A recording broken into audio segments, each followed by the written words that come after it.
Hey guys, what's going on? This is RJ Game News USA here, back today with another video.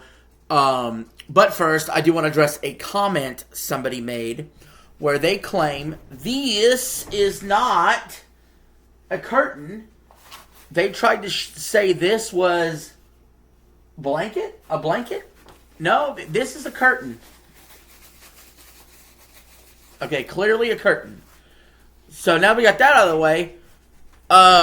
Let's talk about this football game, okay? So, we had a huge Thursday night football game between the Rams and the Seahawks, and it lived up to the hype. This was the best game all year. It's the game of the year so far, for sure. We're at the end of 2025, essentially. So, we had the 11-3 Rams taking on the 11-3 Seahawks. Division lead on the line, number one seed on the line.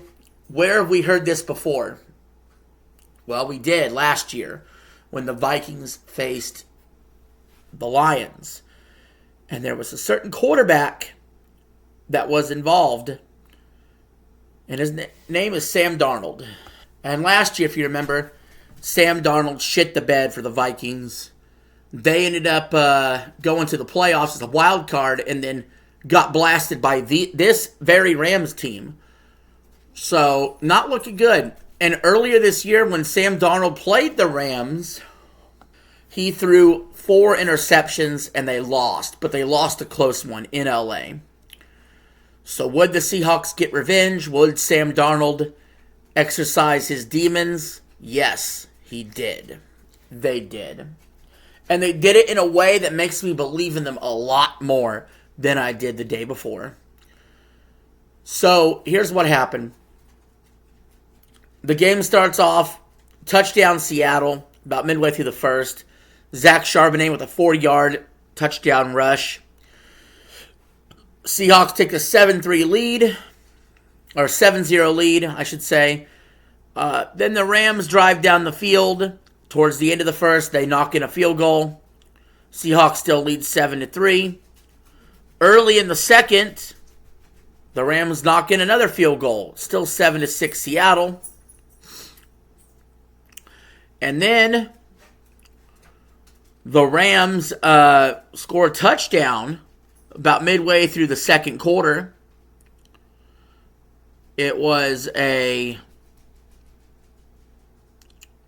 1-yard touchdown pass from Stafford. And the Rams go up 13-7.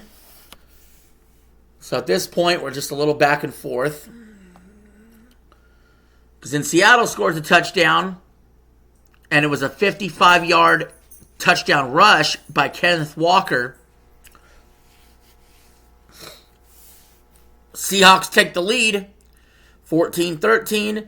But yet another field goal persists. About midway through the third, Rams go up 16-14. And then I thought shit hit the fan right here. I was like, oh my God. So the Rams score another touchdown. Literally a couple minutes later. They go up 23-14. Now it's a 2-score game. Now you have to believe, can Seattle come back? Can Sam Darnold come back down 2 scores?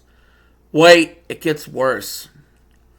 The Rams score another touchdown to go up 30-14 early in the fourth. I'll be honest, I picked Seattle to win, but at this point, I was like, they're done. And the Rams having the tiebreak over them, and then the Rams being a few games ahead of the Bears and Eagles, and made me think, oh crap, we're looking at a Rams number 1 seed here. The 49ers, by the way, definitely rooting for the Seahawks here. The 49ers, but with the Seahawks win, the 1 seed's in play for them as well. If all 3 teams finish 13-4, the 49ers would get the 1 seed. So we knew who they were rooting for. But about midway through the fourth, Seahawks score a touchdown. and they get the all-important 2-point conversion to Cooper Kupp, the former Ram. 30-22, we got an interesting game. Not even 2 minutes later, Seattle with another touchdown. And the 2-point play was a controversial 2-point play. They reviewed it. The pass was backwards. In the continuation of the play, Seattle casually picked up the ball in the end zone to tie the game 30-all. And that's the score we stayed when we go to overtime. So remarkably enough, the Seahawks were able to do touchdown, 2-point, 2-point, or touchdown, 2-point, touchdown, 2-point to tie the game. It makes you wonder if when the Rams go up 29-14, before they kick that extra point, I wonder if there's any part of the Rams that wanted to consider, let's go for 2 and make it a 3-score game to really end them. I have been more aggressive about the 2-point conversion play with how the NFL is currently set up, and I'll explain more in this overtime. Because the Rams go down the field, and they score a touchdown, a 41-yard touchdown pass from Stafford to Puka Nacua. Puka Nacua, of course, he's in the news for possibly considering doing what's considered an anti-Semitic touchdown celebration. So Puka possibly getting the game-winning touchdown here would have been kind of huge, right? Well, they kicked the extra point. It's what you do, right? We haven't had overtime very long in the NFL yet, especially in the regular season, where both teams are guaranteed a possession. So, my argument's this. If you're the Rams, you score a touchdown, you're up 36-30. You kick the 1. Okay. But you know, if Seattle scores, they're going to go for 2. So the question is, after you score your touchdown, do you trust your offense to get 2 yards? Or do you trust your defense to stop 2 yards? In my opinion, I would trust Stafford, the offense, to get 2 yards.